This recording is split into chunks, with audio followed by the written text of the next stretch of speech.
राम नाम सुनते ही हमारे मन में एक अलग आनंद, खुशी और प्रेम उमड़ पड़ता है।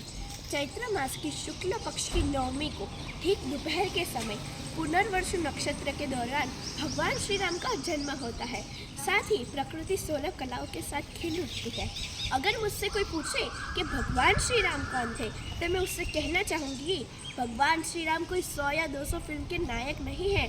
वह प्रजापति मनु के पुत्र और इक्ष्वाकु कुल में जन्मे थे।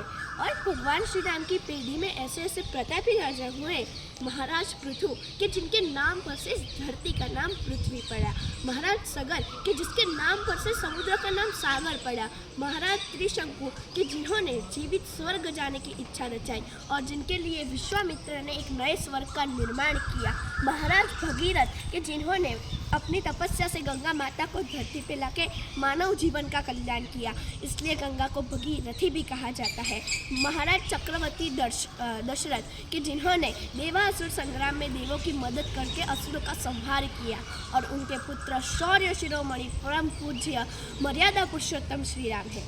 आज जिनको अपनी 3 पीढ़ी तक के नाम नहीं पता ना, वही लोग राम के अस्तित्व पे प्रश्न उठाते हैं। वाल्मीकि रामायण में कहा गया है कि रामो विग्रहवान साधु सत्य पराक्रम राजा सर्वस्य लोकस्य देवनामीन वासव। श्री राम धर्म का स्वरूप है, वह मर्यादा पुरुषोत्तम है, वह सत्य का पालन करने वाले हैं। श्री राम जैसा प्रभाव दुनिया में किसी और का नहीं है। वह एक आदर्श भाई, एक आदर्श पुत्र, एक आदर्श पति, यह सब ही श्री राम है। भगवान श्री राम वो है जो 14 वर्ष के वनवास के दौरान वानरों, केवट और सबरी जैसे समाज के अंतिम वर्ग के व्यक्ति को भी इकट्ठा करके दुष्ट दुराचारी रावण को उसके घर में ही मारा था।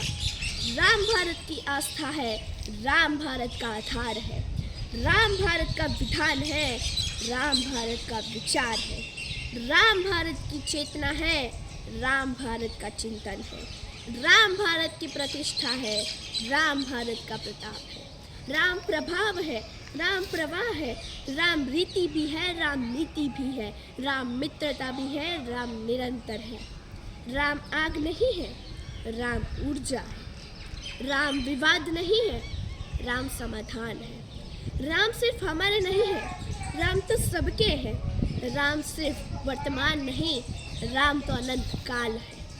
जीवन का आधार राम है, केवट की पतवार राम है, पुत्र धर्म भी राज धर्म भी मर्यादा का सार राम है, हृदयों के मंदिर में पूजित शबरी का सत्कार राम है, जन जन को सिखलाने वाले श्रेष्ठ लोक व्यवहार राम है, बाली रावण अन्य निशाचर दुष्टों का संहार राम है, खगमृग प्रकृति के संरक्षण प्रेम दया आगार राम है, बाली रावण अन्य निशाचर दुष्टों का संहार राम है, माता पिता भ्राता सा कोई जन जन का परिवार राम है, भक्तों को प्रिय श्री यह को भी हनुमत का संसार राम है, हनुमत का संसार राम है। राम क्यों पूजे जाते हैं? राम इसलिए नहीं पूजे जाते क्योंकि उन्होंने कौशल्या माता की गोद से जन्म लिया। राम इसलिए पूजे जाते हैं कि वनवास देने वाली कैकेयी को भी उन्होंने कौशल्या जितना आदर दिया। राम इसलिए नहीं पूजे जाते हैं क्योंकि उन्होंने जानकी जैसी देवी से विवाह रचाया। राम इसलिए पूजे जाते हैं कि समाज द्वारा ठुकराने वाली अहल्या को भी उन्होंने देवी कह के पुकारा। राम इसलिए नहीं पूजे जाते हैं कि उन्होंने सोने की लंका जीत ली। राम इसलिए पूजे जाते हैं अपने बाहुबल से जीती हुई सोने की लंका को भी त्याग दिया क्योंकि अयोध्या की मिट्टी प्रतीक्षा कर रही थी। राम इसलिए नहीं पूजे जाते हैं कि उन्होंने रावण की नाभि में तीर भेज दिया। राम इसलिए पूजे जाते हैं कि उस प्रकांड विद्वान के पास शिक्षा लेने के लिए उन्होंने लक्ष्मण को भी उनके चरणों में भेज दिया। कौन थे श्री राम? श्री राम वो पुत्र है जो पिता की एक आज्ञा पर सिंहासन छोड़ के वनवासी हो जाते हैं। श्री राम वो पति है जो सिंदूर की सौगंध निभाने के लिए वानरों और सबरी केवट जैसे कि सेना तैयार कर रावण दुष्ट दुराचारी रावण को भी मार देते हैं। श्री राम वो भाई है जो मूर्छित पड़े लक्ष्मण के सिरहाने पर बैठकर मृत्यु को चुनौती दे देते हैं कि आज तो मेरा अनुज आंखें खोलेगा या तो मैं भी अपनी आंखें मूंद कर यही सो जाऊंगा।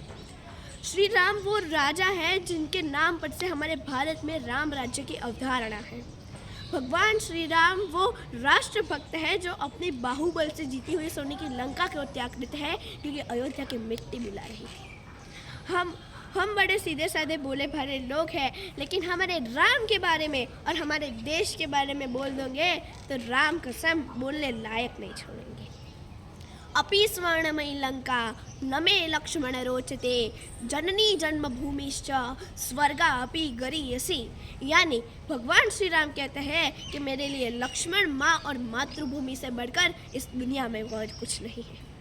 22 जनवरी राम मंदिर की प्राण प्रतिष्ठा का दिन हमें ऐसे ही नहीं मिला। कुछ याद उन्हें भी कर लो जो लौट के घर न आए। पता नहीं कितनी सुहागिनों की मांगें उजड़ गई, पता नहीं कितनी बहनों की राखियां भाई की कलाई को तरसती रह गई, पता नहीं कितने पिताओं ने अपने पुत्रों की जलती चिताएं देखी है। तब जाके हमें 22 जनवरी राम मंदिर प्राण प्रतिष्ठा का दिन देखने को नसीब हो रहा है। 1990 को सरजू तट पर विषैली राजनीति का बारूद राम भक्तों के सीने में उतार दिया था। सब याद है हमको। आज मुझे वो सभी कार सेवक याद आते हैं जिनके बिना राम मंदिर की प्राण प्रतिष्ठा का दिन कभी संभव नहीं होता।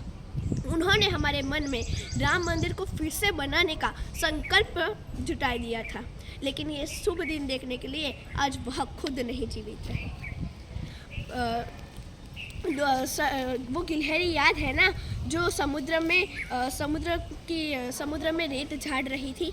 भगवान श्री राम ने उससे बड़े ही प्यार से पूछा कि अरे गिलहरी, यह तुम क्या कर रही हो? तभी गिलहरी ने जो उत्तर दिया वह सुनने लायक है। गिलहरी ने कहा, प्रभु मैं बहुत निर्बल प्राणी हूँ, समुद्र पे राम सेतु बन रहा है, मेरे में इतनी शक्ति तो नहीं है कि मैं इन वानरों की तरह बड़ी बड़ी चट्टानें उतार सकूँ, लेकिन अपने हिस्से की रेत तो समुद्र में डाल ही सकती हूँ। अंधेरी रात में उजाला का जरिया तो बनो, सूरत नहीं पर दिया तो बनो। सोया हुआ सनातन सजग है, चैतन्य है, वो वक्त कुछ अलग था, ये वक्त कुछ अलग है। दुनिया बदल चुकी है। अभी एक गाल पे थप्पड़ मारोगे तो दूसरा गाल आगे नहीं करेंगे और उसका जवाब देंगे। अगर तुम हमारे साथ राजनीति खेलोगे, हम तुम्हारे साथ राजनीति खेलेंगे। अवध में रची हमने मानस की लीला, कुरुक्षेत्र में मंत्र गीता के गाए। कोई तो कारण कोई तो वजह है, सबके हृदय में हमारी जगह है। नमन है सभी को है वंदन, लेकिन कहाँ कोई हमारी तरह है। हम जब कहते थे कि राम लला हम आएंगे, मंदिर वही बनाएंगे, मंदिर भव्य बनाएंगे, तब ये विवेकहीन लोग हमें पूछते थे कि तारीख तो बताओ कब बनवाओगे राम मंदिर। तो लो, तारीख भी बता दी, मंदिर भी बनवा दिया और धर्म ध्वजा भी लहरा दी। अभी काशी और मथुरा की तारीख बताओ। कहानी यही ख़त्म नहीं होती है। माँ सरजू के आंसुओं पर तो अदालत ने फैसला सुना ही दिया, लेकिन गंगा और जमुना की आंखें अभी तक न गई। अयोध्या तो केवल झांकी है, मथुरा काशी अभी बाकी।